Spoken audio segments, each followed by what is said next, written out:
Hey guys, this is Greg Denning, and you are in the School of Awesome Sauce, where I share with you amazing stories and strategies to help you live an extraordinary life.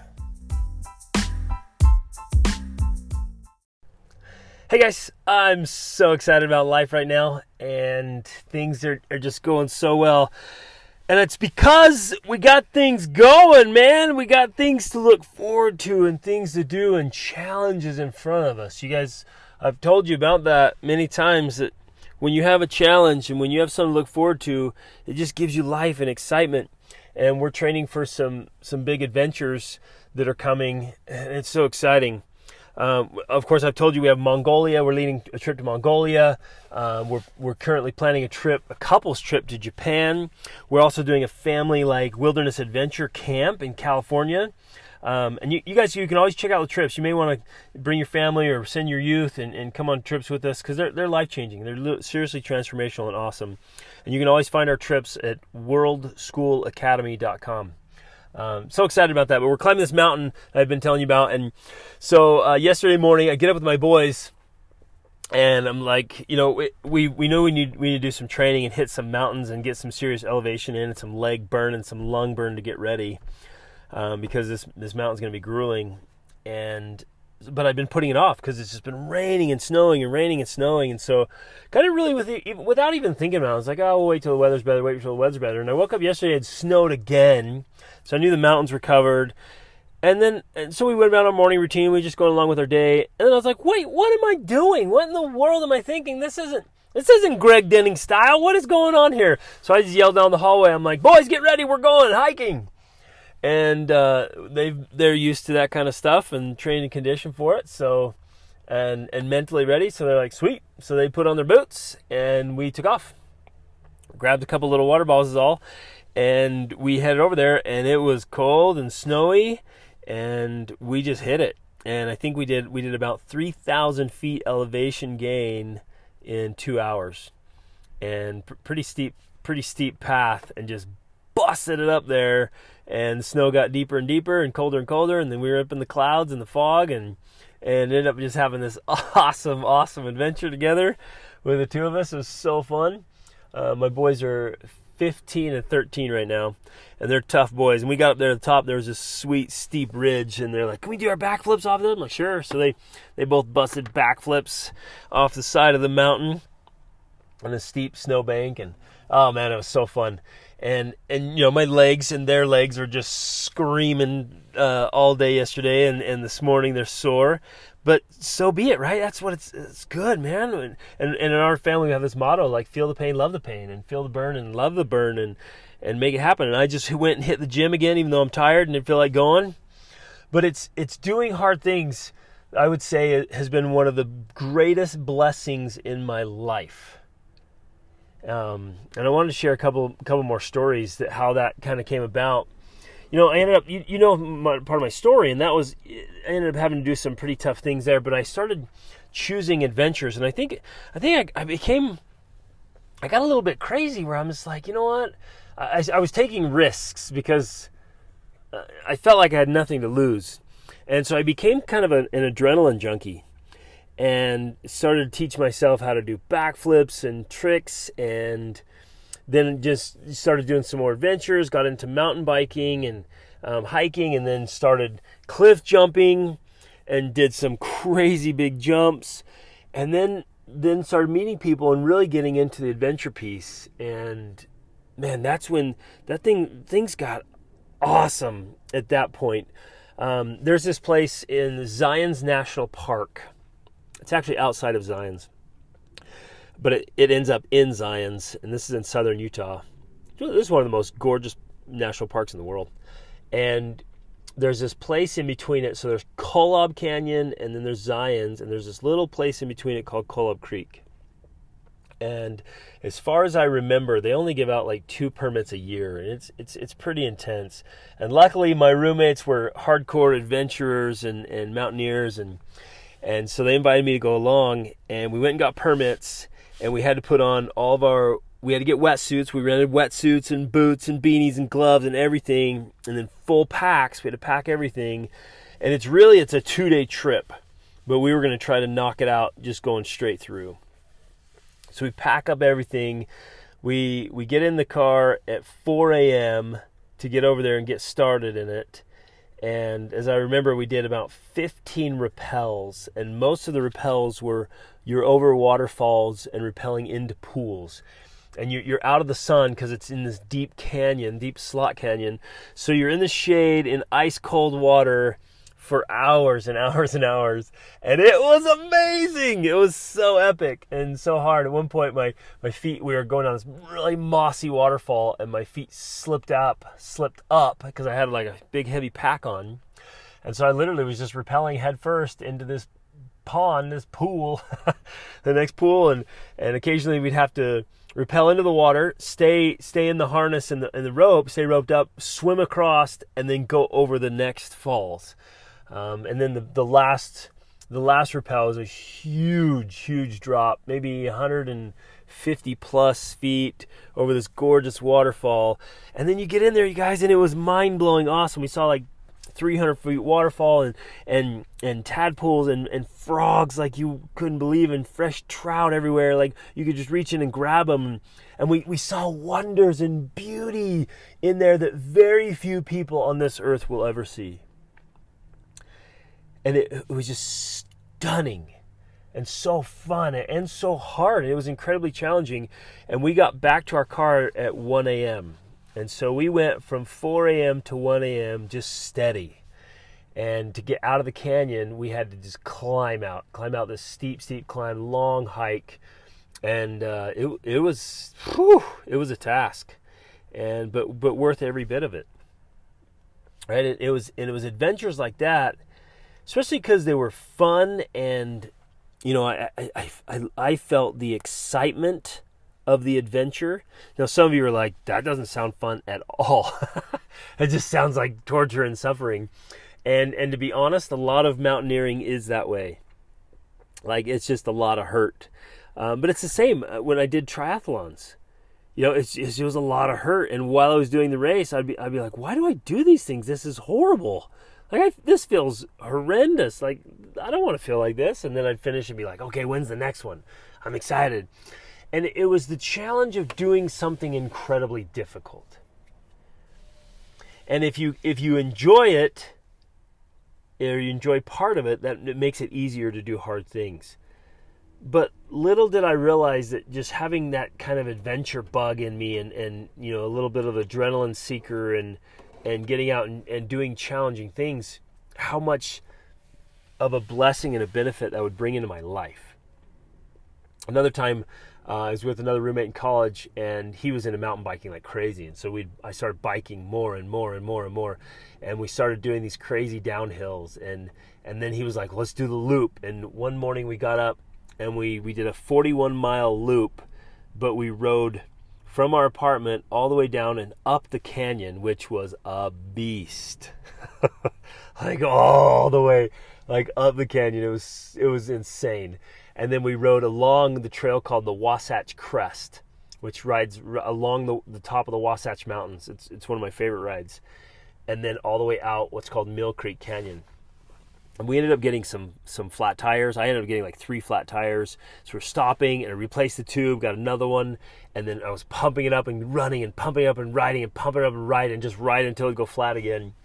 And we ended up getting out like in the dark. It was like totally dark, maybe 10 or 11 at night. And we're like dodging deer in the canyon, bombing out of this canyon in the dark. And, just this grueling, but fun and exciting bike ride.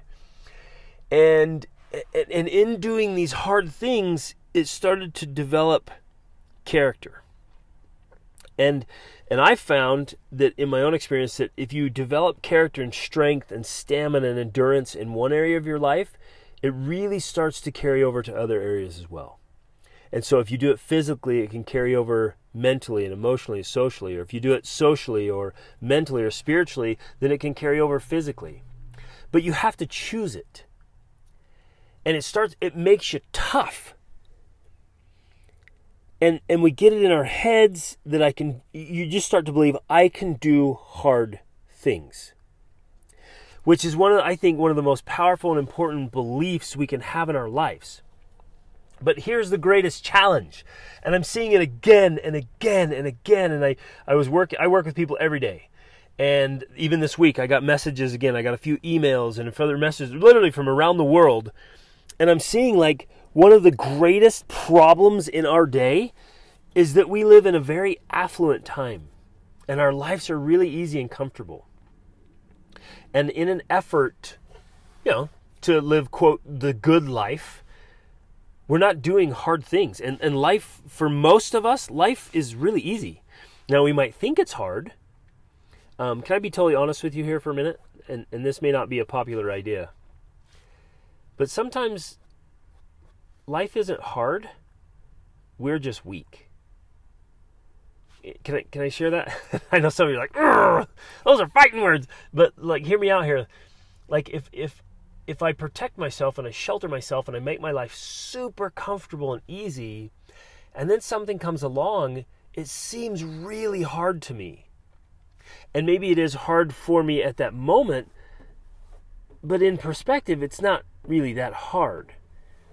It's just I've become weak and soft. Like okay, when working out, when I let myself get out of shape and I go back to the gym and it hurts like crazy, when running a mile or two is really hard, it's not because running a mile or two is really hard, it's because I'm out of shape. Does that make sense? And it's not because lifting 50 pounds or 100 pounds is really all that hard. It's because I haven't been training. I have let myself atrophy, and so the thing seems hard to me. And we've created this problem where our lives are so easy that little things seem crazy hard. And they are hard because we've gotten weak.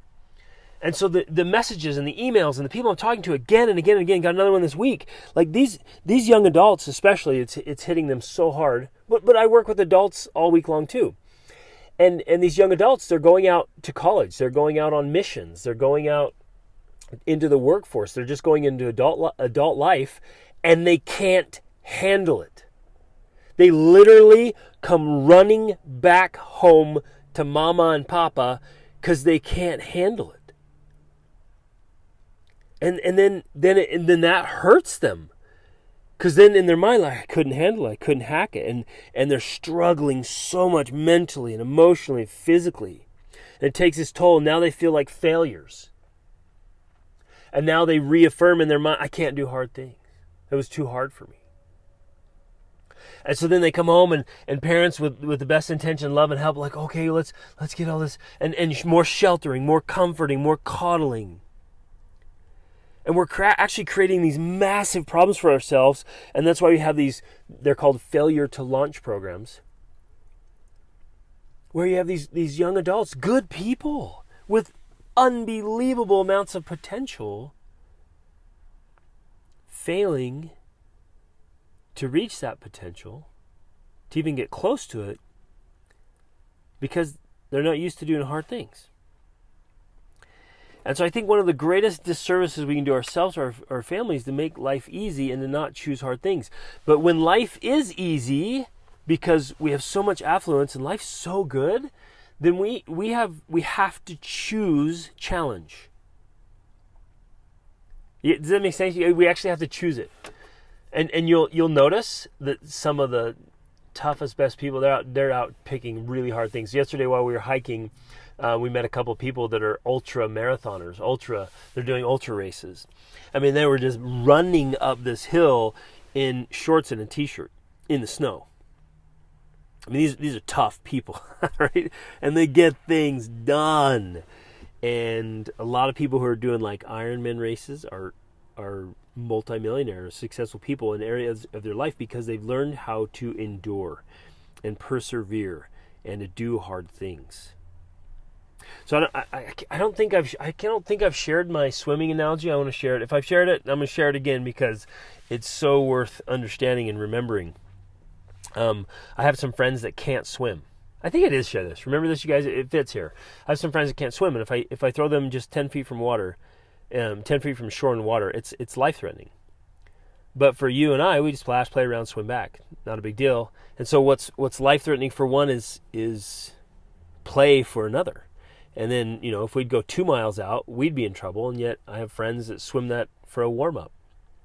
And so the difference between being able to swim miles as a meditative warm-up or practice and, a life-threatening experience, team frame short, is really just preparation. It's training, right? And each of us can train ourselves into toughness. We can train ourselves into toughness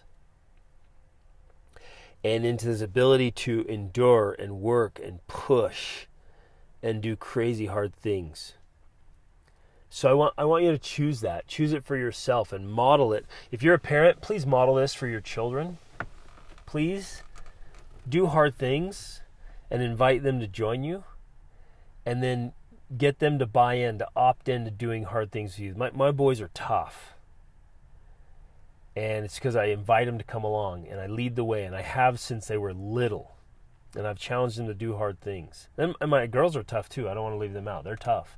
In fact, right now while I'm recording this, 2 of my kids are inside doing an aerial silks class where they just have had to develop over months just this toughness and this grit to be able to pull themselves up the silk, the fabric is hanging there, and do these tricks to face their fears and build the stamina and the strength in their arms and their legs and their core, and to get flexible, to be able to do the splits in the air. I mean, just get your kids into all kinds of things. And again, this goes for musical instruments too, and just practicing day in and day out when you don't feel like it, and your fingers are sore and your muscles are sore and your mind is sore, and memorizing things and learning languages.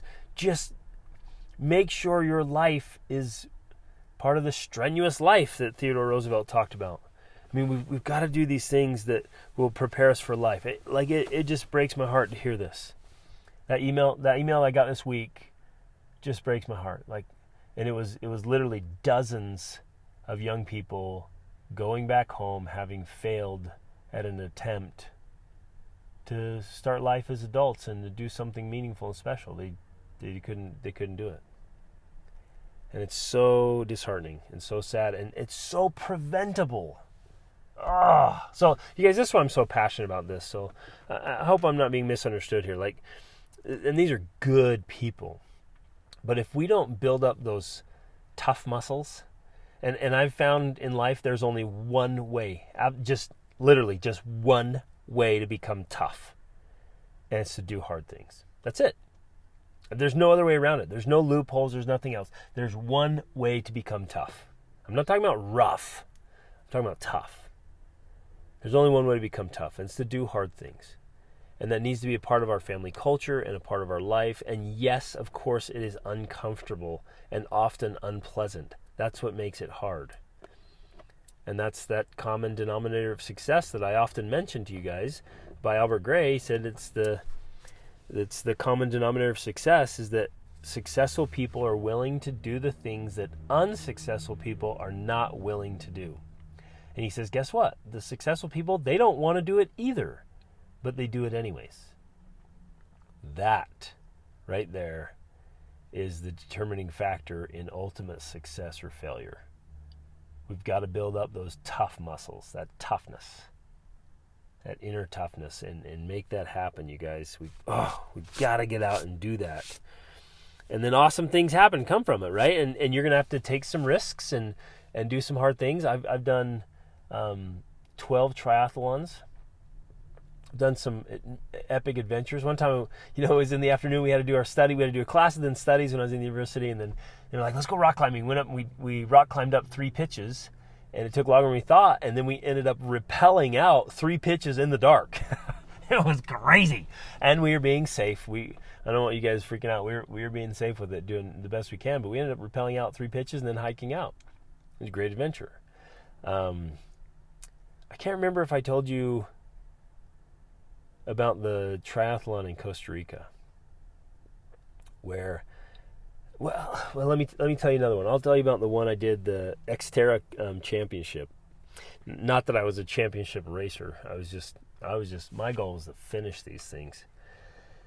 And so the Xterra Championship was held up in the Ogden Valley in northern Utah.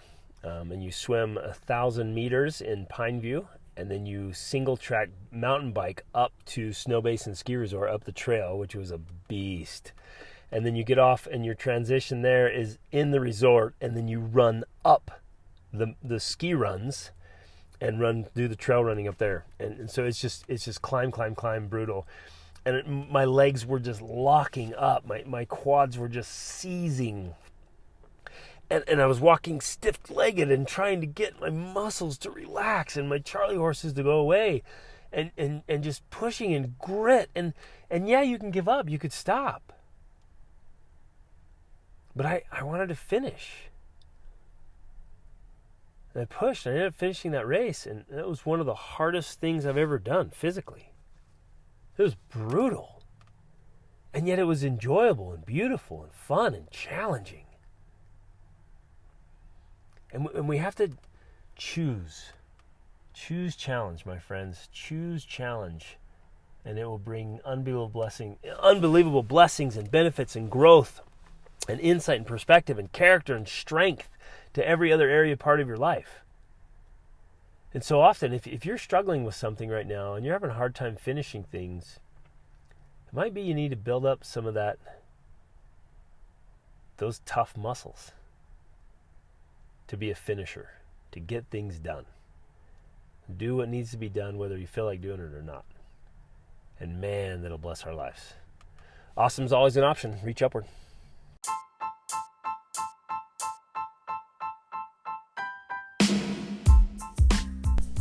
Hey everybody, thanks so much for listening to this episode. I hope you got a lot of value out of it and found some things that you can apply to your life right away.